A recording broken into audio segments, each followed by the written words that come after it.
Assalamualaikum warahmatullahi wabarakatuh. Salam wangi Indonesia Jaya.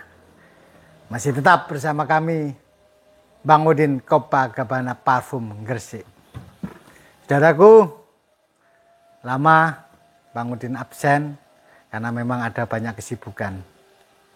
Hari ini saya baca komen-komen daripada subscriber YouTube yang saya punya dan akan kita bahas pelan-pelan satu persatu. Oke, tidak panjang lebar. Ada kemarin saya ditanya, Bang, bagaimana cara mendilut bahan saya punya bahan kayu gaharu, apakah bisa didilut? Oke, jadi intinya dilut itu adalah mencairkan suatu bahan padat untuk diambil essential oilnya atau dibuat cair. Jadi dalam proses pembikinan aromatik atau essential parfum ada banyak jenis yang harus dilakukan. 1, dengan destilasi. 2, dengan ekstraksi. 3, dengan tinktur. 4, dengan Florence. 5, dengan dilut. 6, dengan kop atau pengambilan bau. 7, dan yang lain-lain. Oke. Kalau umum semuanya mungkin paham tentang destilasi.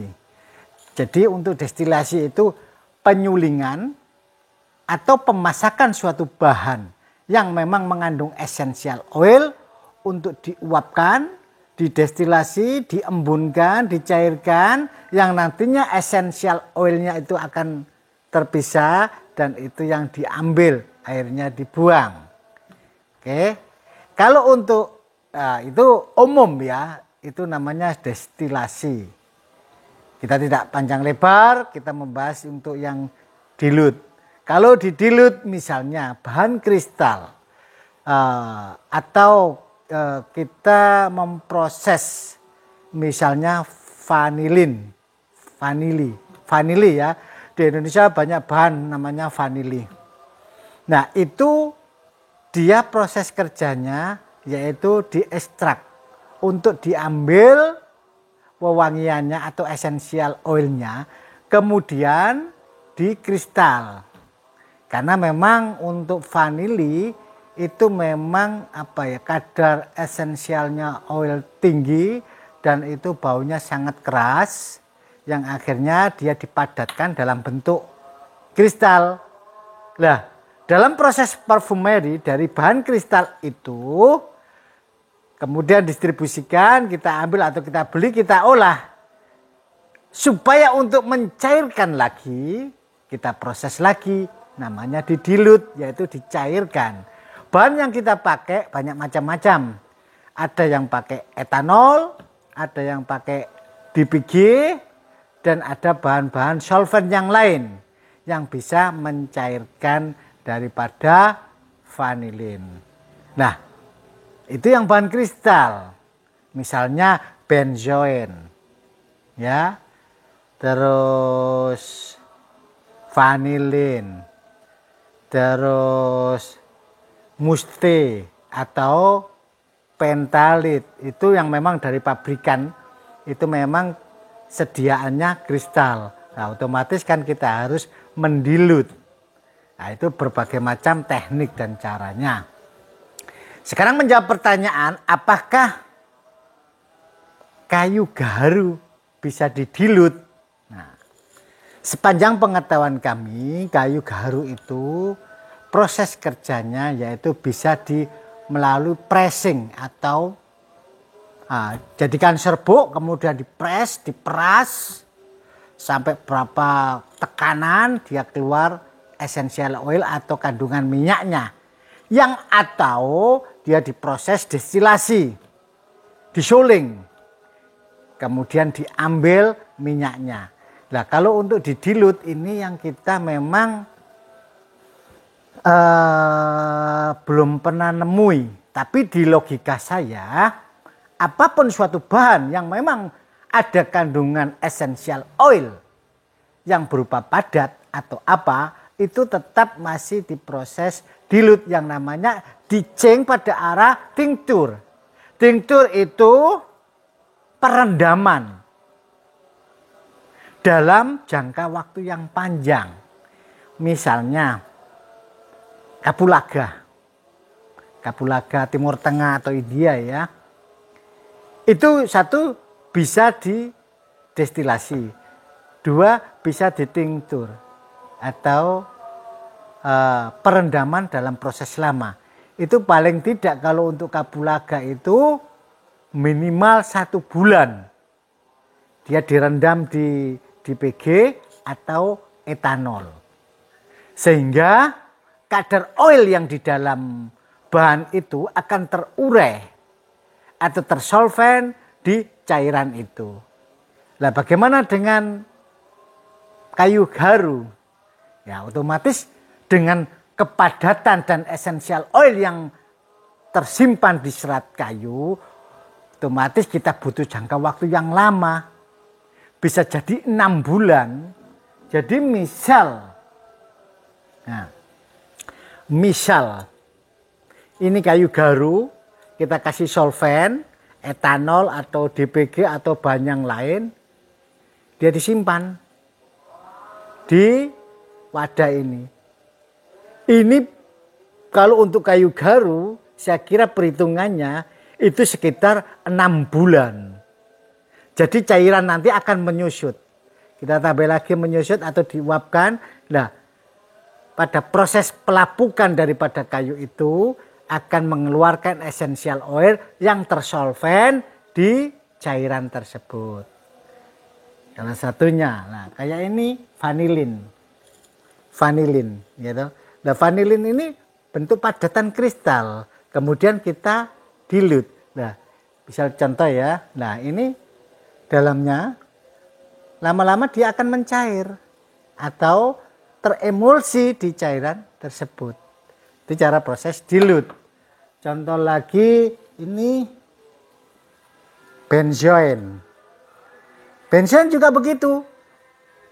Kemenyan, maksudnya kalau kita ngomong bahasa Indonesianya kemenyan lah. Itu juga didilute. Nantinya akan terjadi proses ini mencair. Nah, ini nanti kita saring, kita ambil bahan ini. Nah, proses dilute itu tergantung dari bahan padatan, kemudian dibuat pencair atau bahan solvent itu berapa persen. Nah, itu harus dicatat. Jadi kandungan yang ada di solvent itu tadi itu didilute berapa persen. Oke. Oke, untuk masalah kayu garu saya sudah tuntaskan ya, proses dilute untuk kayu garu. Jadi kalau kayu garu itu cara kerjanya namanya tincture, ya toh.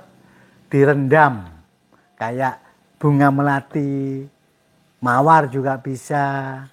Kemudian bunga sedap malam itu ditincture, direndam dalam beberapa hari atau beberapa bulan, kandungan essential oilnya itu akan tersolven di cairan. Oke, paham ya? Oke. Dan diperjelas atau dipahami, semua bahan bisa, cuma waktu yang menentukan nantinya. Hanya itu saja. Proses destilasi cepat, gampang, mudah, biaya mahal. Proses inflorescence butuh bahan lemak atau apa, itu juga membutuhkan waktu dan biaya mahal. Proses tincture itu juga butuh waktu yang panjang. Proses ekstraksi ya Anda mungkin bisa ngitung sendiri. Oke. Terus kita ini kedua, pokok permasalahan lagi. Kita menjawab pada bagaimana sih cara menjadi seorang parfumer? Ini pertanyaan unik juga. Parfumer. Parfumer itu orang yang bikin parfum atau wewangian.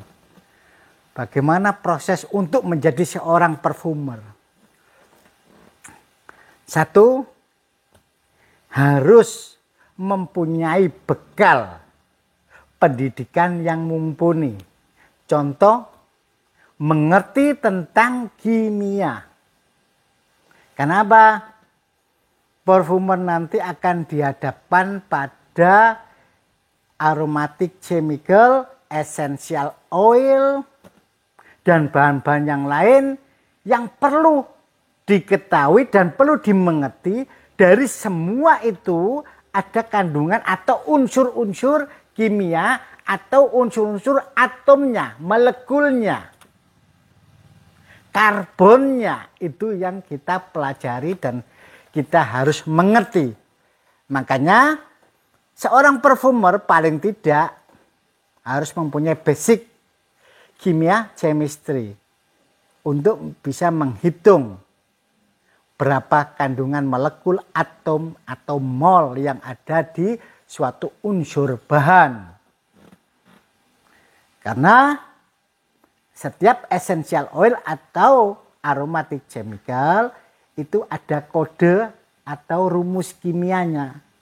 Itu paling tidak satu, memahami tentang unsur-unsur kimia. Kedua, bisa menghitung mata rantai atau molekul, memecah atom, molekul, sampai terjadi apa ya istilahnya, perhitungan karbon, oksigennya, hidrogennya, ya itu banyak. Itu namanya kimia chemistry. Satu, itu pertama harus dipunyai pendidikan kimia. Nggak tahu mau kuliah, mau sederajat apa kelas SMA sederajat atau pendidikan kimia yang lain, itu nanti Anda yang mengartikan. Yang penting harus dibekali tentang ahli kimia. Yang kedua, punya talent atau punya kelebihan di hidung.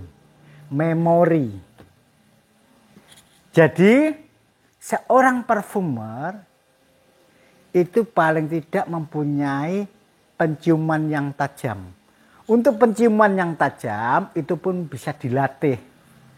Pelan-pelan bisa dilatih, dan mungkin juga karena anugerah dari Tuhan yang memang diberikan untuk bisa mengendus atau mencium detail. Kemudian memori. Kenapa harus memori? Karena seorang parfumer harus hafal atau mempunyai daya ingat tentang semua material-material wewangian. Baik itu essential oil atau aromatic chemical. Atau bahan-bahan yang ada di alam ini yang mempunyai kandungan unsur bau. Itu harus hafal dan mempunyai, bukan harus hafal ya, itu harus paham atau termemori. Oke. Yang ketiga, imajinatif. Jadi kita bisa, seorang parfumer itu bekal utama juga imajinasi. Berimajinasi, bereksplor. Anggap aja kita berjalan atau di luaran, tiba-tiba kita cium wangi seseorang. Imajinasi kita sudah mengarah. Ini bau apa ini? Ini dari bahan-bahan apa ini? Nah, itu di memori kuat. Kita mencium suatu bahan parfum atau mencium parfum original, begitu orang lewat, kita sudah tahu, ini bau ini bau ini. Kenapa? Memori kita yang bicara. Untuk melatih memori, melatih penciuman adalah momentum. Kenapa momentum? Atau peristiwa atau masa. Anda bisa bayangkan, suatu saat Anda masih muda, Anda mempunyai pacar. Paling tidak awal kali bertemu, Anda tahu bau pacar Anda apa. Sampai kapanpun akan teringat. Itu memori. Dan itu ada masa. Ya toh? Oh ini. Dari mencium, kita memori, kita berimajinatif, kemudian kita masukkan pada kurun waksa. Kapan saya mencium bau ini? Oh pada saat ini. Kapan saya mempelajari bau ini? Oh pada saat ini. Makanya imajinatif, memorim seorang parfumer itu sangat tinggi. Dengan dibantu penciuman paling utama. Kalau kita sebagai pedagang parfum, otomatis tiap hari kita akan mencium bau-bauan. Secara tidak langsung itu pun juga menghafal. Jika jam terbang kita sudah puluhan tahun atau belasan tahun, pasti hafal. Makanya seorang pedagang atau seorang parfumer itu harus butuh waktu jangka panjang. Kembali pada seorang parfumer. Parfumer praktek bukan langsung harus bisa, dia sudah mempunyai pendidikan kimia, sudah bisa menghitung, sudah bisa mempunyai hidung, memori, ya toh, kemudian masa, imajinasi kuat, mengetahui pembendaraan bau. Apakah langsung jadi parfumer? Belum bisa. Karena dia harus ikut praktek atau memfollower atau menjadi asisten parfumer yang sudah magang atau sudah berpraktek.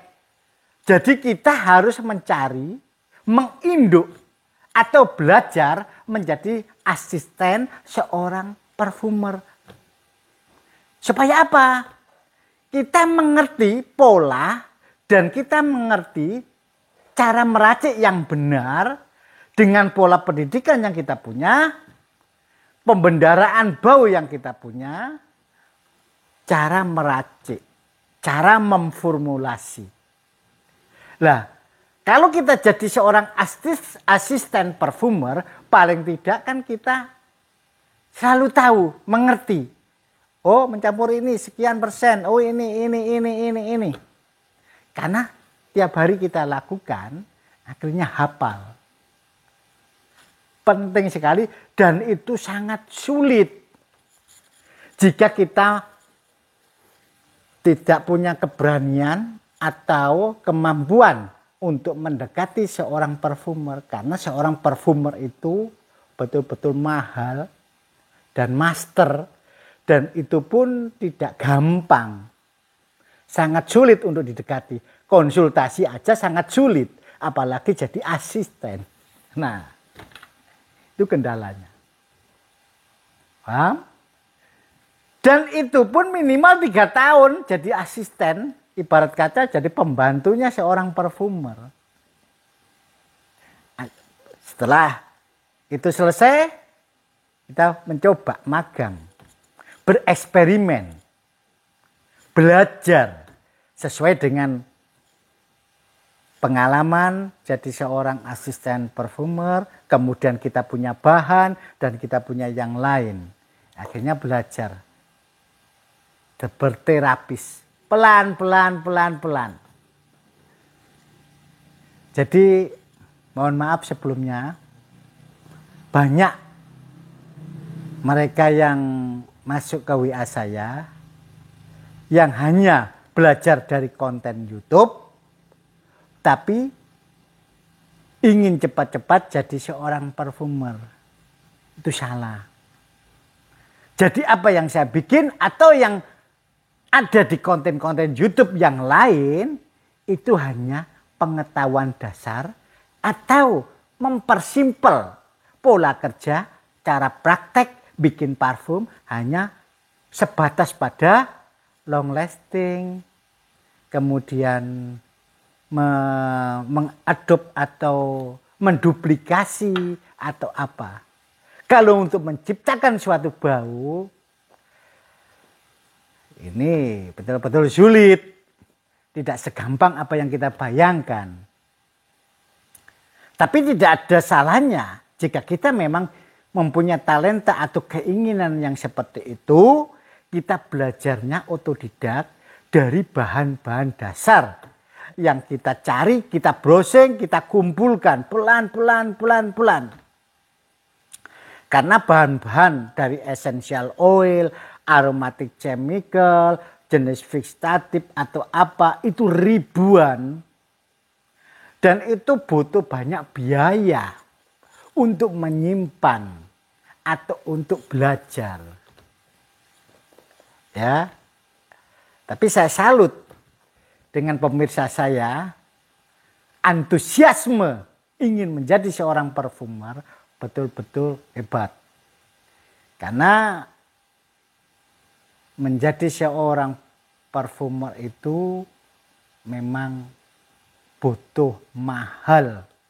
Baik waktu, biaya, pengalaman, experience, explorernya itu betul-betul butuh jangka waktu yang panjang. Tidak semudah atau sekilat orang bisa. Misalnya saya mau kursus, saya mau belajar, bisa. 1 minggu, 1 bulan, bisa. Tapi itu sebatas pada pola dasar. Ibarat kata orang diajari matematika pada pola hitung kali-kalian, pembagian atau apa. Kalau sudah pada kosinus, minus, desimal, alfa, mega. Wah, itu sudah ribet. Itu betul-betul harus intensitas pengalaman, intensitas praktek, dan keilmuan itu betul-betul harus tercukupi. Oke? Saya salut. Kalau Anda semua ingin jadi seorang parfumer. Tapi harus sabar pelan-pelan. Ya, harus sabar pelan-pelan. Kalau Anda masih umur 22 sampai 25 atau apa, itu masih punya kesempatan panjang. Saya mengerti dan mengetahui, ini hampir sudah 35 tahun. Saya bergelut di bidang ini, awalnya dari bisnis, awalnya dari berjualan parfum refill, dan kemudian juga banyak undangan dari visit company, dan kita memang, saya sendiri pun juga harus mencari pembendaraan bau, belajar tentang kimia semuanya. Terus kemudian saya harus hubungan dengan seorang parfumer, saling konektivitas. Itu cukup panjang. Oke, itu jawaban untuk menjadi seorang parfumer. Kemudian, next yang ketiga kita bicara deregulasi tentang legalitas pedagang parfum refill. Oke, alhamdulillah beberapa hari yang lalu, kalau nggak salah tanggal 17 Juni tahun 2022 kemarin, itu kita dapat undangan atau dihimbau untuk mengikuti Zoom meeting atau datang langsung yang ada di Bandung, ya, di hotel apa saya lupa ya. Cuma saya mengikuti secara Zoom tentang deregulasi perundang-undangan parfum refill. Nah, ini pemerintah sudah mau membuat suatu aturan pemerintah tentang bisnis parfum refill. Kenapa? Karena semakin tahun bisnis ini semakin berjamur. Jadi paling tidak itu nantinya akan dibuat suatu aturan pemerintah, aturan yang diawasi oleh Badan Pengawas Obat dan Makanan atau BPOM untuk menyatukan atau merumuskan suatu regulasi tentang peraturan bagaimana toko parfum refill bisa disahkan atau diakui kemampuan dan legalitas usaha. Jadi awalnya kita tidak membayangkan gitu untuk yang seperti itu. Tapi karena bisnis ini yang memang menjanjikan dan semakin tahun semakin banyak, saya salut dengan pemerintah untuk menertibkan. Satu ya, ingat ya, pemerintah atau BPOM berusaha untuk menertibkan. Menertibkan dalam arti apa? Supaya pengawasan tentang bahan yang kita jual atau yang dijual di parfum isi ulang itu betul-betul tidak mengganggu kesehatan atau tidak mengganggu si pemakai. Maksud saya dalam artian tidak ada bahan yang berbahaya, yang membahayakan si pemakai. Nah, ini memang tanggung jawab pemerintah, dan pemerintah betul-betul memperhatikan akan bisnis ini. Akhirnya akan tertib dan bagus. Bukan kita terus harus menolak atau apa, salah. Kita justru bangga dan bisa karena bisnis kita ini akhirnya diakui oleh pemerintah sebagai UKM. Pelaku usaha tentang parfum isi ulang itu memang betul-betul ada aturan pemerintah. Seperti kayak jual jamu atau apa, itu ada aturannya. Nah, dari kemarin ini masih berupa draft sosialisasi. Dikumpulkan semua pedagang parfum, termasuk para pelaku usaha parfum isi ulang, bisa datang atau Yom meeting. Dan itu kemarin juga cukup banyak yang hadir dan ikut Yom untuk sosialisasi. Dan untuk bisa disebarkan atau diinfokan untuk para pelaku usaha parfum isi ulang. Apa aja yang dibahas kemarin? Satu, memang untuk usaha parfum isi ulang, persyaratan utama paling tidak itu harus punya NIB, nomor induk berusaha atau berdagang ya. NIB itu wajib ya. Kalau dulu kan ada SIUP, TDP atau apa. Sekarang untuk seperti itu berupa namanya NIB, dan itu bisa daftar di OSS. Lebih mudah daripada pada masa saya dulu. Sulitnya bukan main. Sekarang langsung satu pintu OSS. Nanti begitu sudah terdaftar dan kita isi form-form semuanya, kita keluarkan nomor NIB-nya, kita ambil di kementerian di kabupaten apa yang berwenang, yaitu di perdagangan atau perindustrian lah, seperti itu baru kita bisa ambil, dan kita itu syarat utama kita harus mempunyai NIB. Yang kedua, tempat usaha. Nah, tempat usaha ini satu memang harus bersih, rapi. Yang kedua, penerangan cukup. Yang ketiga, dinding plafon yang mudah dibersihkan dan tidak menyulut atau bahaya kebakaran. Yang keempat, harus ada APAR. Paling tidak itu alat pemadam kebakaran itu harus tersedia. Kemudian tempat penyimpanan atau tempat kita naruh bahan ini harus mempunyai sirkulasi yang bagus. Tidak kotor, tidak panas terkena sinar matahari langsung atau apa. Dan itu sangat wajar karena memang bahan kita yang kita jual ini juga sensitivitas terhadap panas dan sinar. Tempat penyimpanan, tempat area kerja harus bersih, rapi. Terus kemudian ada sistem pencatatan, dokumentasi pengeluaran bahan, labeling setiap kemasan yang kita jual itu harus tertulis, terdata, terdokumentasi, atau ada administratif yang kita punya. Karena nanti pihak berwenang atau BPOM nanti juga akan sidak atau melihat apakah sudah betul. Jika kurang betul, nanti kita dibimbing atau dikasih penjelasan yang benar. Jadi kita tidak perlu takut.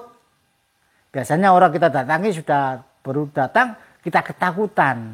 Tidak boleh. Justru kita minta petunjuk yang benar. Kita minta petunjuk yang benar sesuai arahan dari BPOM. Nah, itu tadi untuk tempat. Tempat pun kita belum ada aturan yang jelas tentang berapa meter kali berapa meter, tidak ada. Yang penting tempat itu bersih, tidak menyulut bahaya kebakaran, dinding, atap dan yang lain itu mudah dibersihkan, mempunyai sirkulasi udara yang bagus, ada tempat penyimpanan, ada tempat proses secara pembikinan, kemudian peralatan harus bersih. Setiap kali kita pakai, kita menjual, itu harus kondisi bersih. Baik itu kemasan, peralatan, dan cara kerja kita harus rapi dan bersih. Kemudian yang paling krusial, di toko isi ulang tidak boleh ada yang namanya metanol. Ingat, baik itu mencuci atau menjual, itu tidak boleh. Kadang alkohol pun untuk aturan dari BPOM itu tidak lebih dari 5% kandungan alkohol yang mengandung metanol. Jadi semua alkohol itu pasti ada kandungan metanolnya. Syaratnya itu tidak boleh lebih dari 5%. Itu untuk persyaratan bagaimana alkohol kita itu betul-betul bagus dan tidak mengganggu kesehatan atau yang lain. Yang pasti kita sudah tidak boleh memakai metanol. Ingat ya, alkohol memang mahal, tapi dampaknya terhadap bibit parfum itu juga bagus. Hasilnya yang dipakai dengan alkohol yang bagus di parfum itu juga bagus. Kalau kita ada kandungan metanol banyak atau apa, bibit parfum itu dalam satu kemasan lama-lama akan jadi rusak. Karena metanol bersifat toksin, bahan beracun, atau dia bisa merusak karena gasnya terlalu tinggi, atau yang memang kandungan unsur molekul banyak mengandung logam dan unsur-unsur yang lain. Akhirnya merusak struktur daripada essential oil di dalam kemasan botol. Kalau untuk alkohol yang bagus justru akan jadi parfum yang bagus di kemasan. Kenapa? Fermentasi daripada alkohol atau solvent daripada alkohol terhadap essential parfum semakin lama semakin bagus, seperti wine. Ya, ingat. Kemudian aturan lagi, setiap kemasan botol kaleng kita atau apa itu harus ada kartu stok, expired, tanggal expirednya, dokumentasi, harus ada yang namanya COA, Certificate of Analysis dari bahan itu, ada nomor BID-nya yang pasti di setiap distributor atau importer pasti akan menyediakan memberikan dokumen itu. Itu patut kita minta atau apa. Jadi paling tidak untuk mencapai persyaratan seperti itu, minta COA, MSDS atau apa, itu harus pembelian 1 kaleng 1 kilo atau 25 kilo baru bisa diberikan. Kalau untuk eceran ya mungkin sulit, ya toh, karena importer atau perusahaan tidak akan menjual eceran. Tapi ini bukan suatu kendala yang harus kita takuti, tidak bisa. Itu memang aturan dan itu harus kita ikuti untuk mencapai sesuatu yang baik. Demi kesehatan kita, kesehatan pelanggan kita juga. Terus dalam kemasan atau dalam setiap produk itu pun juga sudah harus ada keterangan dari IFRA, Association Federasi Fragrance Internasional. Harus ada. Dan itu yang pasti setiap pabrikan atau importer pasti akan dibekali. Jadi kita tidak perlu risau atau bingung tentang aturan yang seperti itu. Dan kalau kita tilik dari apa yang ada di sekeliling kita tentang bisnis parfum refill, dari aturan yang sudah dibuat draft, ini belum diperundang-undangkan loh ya, ini masih sosialisasi berupa draft untuk sosialisasi kepada pelaku usaha, belum masuk nomor peraturan pemerintah, masih digodok, ya toh. Dan yang seperti draft itu, kalau kita sudah punya toko dan kita sudah lihat dari pengalaman atau sesuatu yang ada, itu sudah dipunyai semua. Sudah dilakukan semua. Cuma dengan catatan mungkin ada toko-toko kecil atau pemula yang mungkin yang memang belum mengerti tentang aturan-aturan seperti itu. Mungkin ya pelan-pelan. Cuma paling tidak kita sudah mengedukasi dan menginfokan. Nantinya akan terjadi suatu peraturan perundang-undangan tentang bisnis parfum isi ulang. Jadi kalau refill itu sebenarnya tidak ada. Refill itu kan sesuatu dari refill parfum. Berarti kan ada original untuk direfill. Jadi di bisnis parfum isi ulang ini ibarat kata itu misal itu ada baiknya itu peracik parfum atau penjual bibit wewangian atau apa, itu aja. Kalau refill sepertinya memang kadang kalau kita pikir ya kurang tepat juga karena kita menduplikat bau original untuk dikasih bau yang serupa. Berarti kalau original di refill berarti kan originalnya, refillnya itu kan harus originalnya, tapi ini kan bibit macam-macam. Jadi mungkin ada baiknya peracik atau penjual wewangian, bibit wangi-wangian, nah segitu aja. Oke, jadi itu suatu bahasan sebagai pembendaraan tentang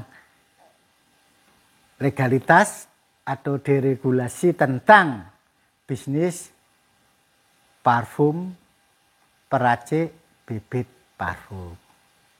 Oke ya, nggak usah risau karena ini juga belum terdrap atau belum terketuk jadi suatu aturan pemerintah, tapi kita tidak tahu kapan itu akan diputuskan. Masih menyerap aspirasi dari pelaku usaha. Oke, jadi satu tadi tentang dilut, kedua tentang parfumer, ketiga tentang peraturan perundang-undangan atau deregulasi legalitas daripada usaha bibit parfum sudah saya jawab semua. Kemudian ada berulang kali banyak yang tanya cara bikin parfum yang baik. Sudah banyak saya ulas dari awal. Mungkin mereka yang bertanya itu tidak memahami atau hanya melihat konten saya sepotong-sepotong. Akhirnya mintanya secara instan. Bikin parfum yang benar, bikin ini. Nah, kita menjawabnya sangat sulit. Oke. Jadi harus dipahami semua.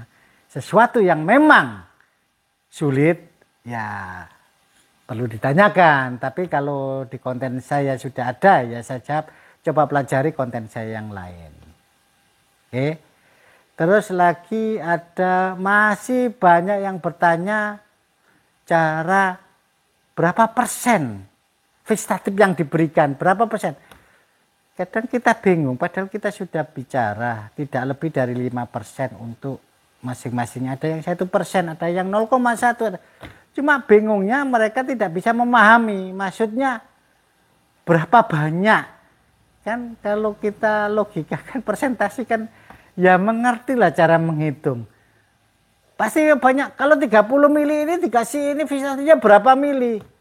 Ya coba pelajari dong kontennya. Berapa persen ya. Nanti Anda hitung sendiri. Kalau 3% berarti kalikan 30 mili kali 3% itu ketemu berapa mili atau apa. Ya itu aja. Tidak harus semua harus kita jawab gamblang atau apa. Berarti saya tidak mengedukasi. Takutnya malah salah pemahaman. Mohon maaf sebelumnya. Artinya salah pemahaman. Tidak semuanya harus saya berikan secara gamblang atau apa. Kalau kita bisa mengotak-atik sendiri, kita bisa menghitung sendiri, akan lebih nikmat. Khawatir semuanya, oh ini dari Bang Udin sekian mili, kasih sekian ini mili, sekian mili. Nah, itu yang berbahaya. Coba dihitung presentasinya berapa. Ya dikalikan berapa persen lah. Seperti itu. Terus ada lagi pertanyaan. Bang, rekomendasi bibit parfum dari pabrikan mana yang bagus atau yang baik? Sudah berulang kali saya jawab. Saya tidak akan bisa menjawab yang seperti itu. Karena masing-masing orang beda pendapat, beda pemakaian, beda kemauan.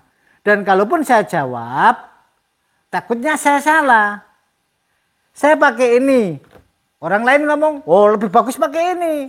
Yang satu lagi, oh lebih top pakai ini. Tidak ada standarisasi. Kalaupun saya jawab dengan produk ini, nggak ada untungnya juga buat saya. Ya, mohon maaf sebelumnya. Saya takut salah, takut omongan saya jadi patokan Anda. Misalnya produk A, tiba-tiba ada produk A yang produk B lebih bagus. Oh, kata Bang Udin produk A, ternyata produk B lebih bagus. Nah, akhirnya kan saya salah. Saya tidak akan bisa menjawab atau tidak mau menjawab untuk rekomendasi bibit parfum atau produk apa yang terbaik. Cuma nantinya pelan-pelan akan kita jawab. Secara implisit Anda akan mengerti. Dari pola harga pun Anda mestinya mengerti. Paham ya? Makanya memahami suatu konten harus betul-betul bulat. Jangan setengah-setengah. Oke. Cukup banyak, mohon maaf kalau ada kurang-kurangnya atau kurang jelas tentang pemahaman dan penerangan saya ini. Ya sebatas apa yang saya ketahui dan apa yang saya mengertikan untuk Anda. Kurang lebihnya itu di luar jangkauan saya. Kalau bagus lebih, alhamdulillah. Kalau kurang, mohon maaf atas keterbatasan saya. Oke, selalu stay tune di konten saya Kobagabana Parfum dengan Bang Udin Gresik. Salam wangi Indonesia Jaya.